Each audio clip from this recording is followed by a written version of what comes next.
દીકરી ફોર્મ ભરીને આવી ઘરે દેખાડ્યો પાવર। મિત્રો, અમરેલીના રાજકારણમાં અત્યારે કેસરીયો માહોલ જોવા મળી રહ્યો છે। લોક સાહિત્યકાર માયાભાઈ આહીરના દીકરી સોનલબેન ડેરે જ્યારે ચાવંડ બેઠક પરથી ઉમેદવારી ફોર્મ ભર્યું ત્યારે આખું લાઠી જાણે ઉમટી પડ્યું હોય એવો માહોલ સર્જાયો હતો। ફોર્મ ભર્યા બાદ સોનલબેને જે રીતે આત્મવિશ્વાસ સાથે નિવેદન આપ્યું તે જોઈને ત્યાં હાજર તેમના પતિ મોનિલ ડેર અને ભાજપના દિગ્ગજ નેતાઓ પણ દંગ રહી ગયા હતા।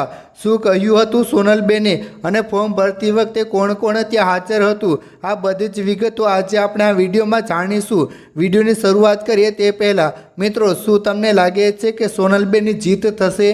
હા કે ના લખીને નીચે કમેન્ટ જરૂર કરજો। મિત્રો, અમરેલીના લાઠી તાલુકાની ચાવંડ જિલ્લા પંચાયત બેઠક અત્યારે આખા ગુજરાતમાં ચર્ચાનું કેન્દ્ર બની હતી। સોનલબેન મોનિલભાઈ ડેરે વિધિવત રીતે પોતાની ઉમેદવારી નોંધાવી હતી। આ પ્રસંગે ભાજપના કાર્યકરોમાં ભારે ઉત્સાહ જોવા મળ્યો હતો। ખાસ વાત એ હતી કે સોનલબેનની સાથે અમરેલીના સાંસદ ભરત સુતારિયા અને ધારાસભ્ય જનક તળાવિયા પણ ખાસ હાજર રહ્યા હતા। આ નેતાઓની હાજરી દર્શાવે છે કે ભાજપ માટે આ બેઠક કેટલી મહત્વની છે। માયાભાઈ આહીના દીકરી હોવાના નાતે લોકોમાં પણ તેમને જોવા અને સાંભળવા માટે ભારે કુતૂહલ સર્જાયું હતું। સોનલબેન ડેરનું મોટું નિવેદન। મિત્રો, ફોર્મ ભર્યા પછી સોનલબેન ડેરે મીડિયા સામે જે નિવેદન આપ્યું તે અત્યારે વાયરલ થઈ રહ્યું છે। તેમણે ખૂબ જ નમ્રતા અને મક્કમતા સાથે કહ્યું કે ભારતીય જનતા પાર્ટીએ મારા પર વિશ્વાસ મૂકીને જે ટિકિટ આપી છે તે બદલ હું પક્ષના તમામ હોદ્દેદારોનો આભાર માનું છું। મને પૂરી ખાતરી છે કે ચાવંડની જનતાના આશીર્વાદથી અમે આ બેઠક જંગી મતોથી જીતીશું। જ્યારે સોનલબેન આ વાત કરી રહ્યા હતા ત્યારે તેમના પતિ મોનિલ ડેર પણ તેમની બાજુમાં ગર્વ સાથે ઊભા રહી તેમને સાંભળી રહ્યા હતા।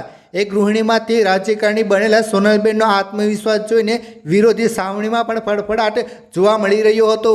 મોનિલ ડેર અને ડેર પરિવારનો પાવર। મિત્રો, આ લડાઈ માત્ર માયાભાઈના નામ પર જ નથી લડાઈ રહી।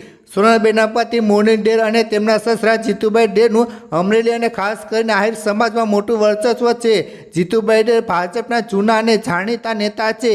આમ સોનલબેન પાસે પિયર અને સાસરી બંને પક્ષનું મજબૂત રાજકીય પીઠબળ છે।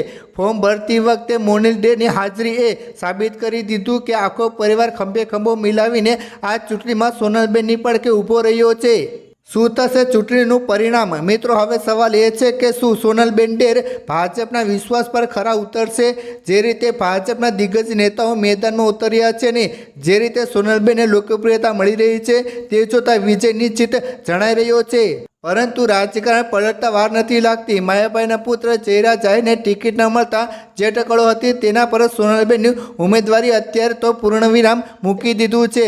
મિત્રો, તમને શું લાગે છે? માયાભાઈ આહીની દીકરી સોનલબેન જંગી બહુમતીથી જીતશે કે કેમ? અને તેમનું આ નિવેદન તમને કેવું લાગ્યું? કમેન્ટમાં તમારા વિચારો જરૂર જણાવજો અને જેમ બને તેમ આ વિડીયો શેર કરો, વોટ્સઅપ, ફેસબુક પર ફેલાવો જેથી કરીને બધાને જાણ થાય કે આજકાલ રાજકારણમાં શું થઈ રહ્યું છે। ધન્યવાદ।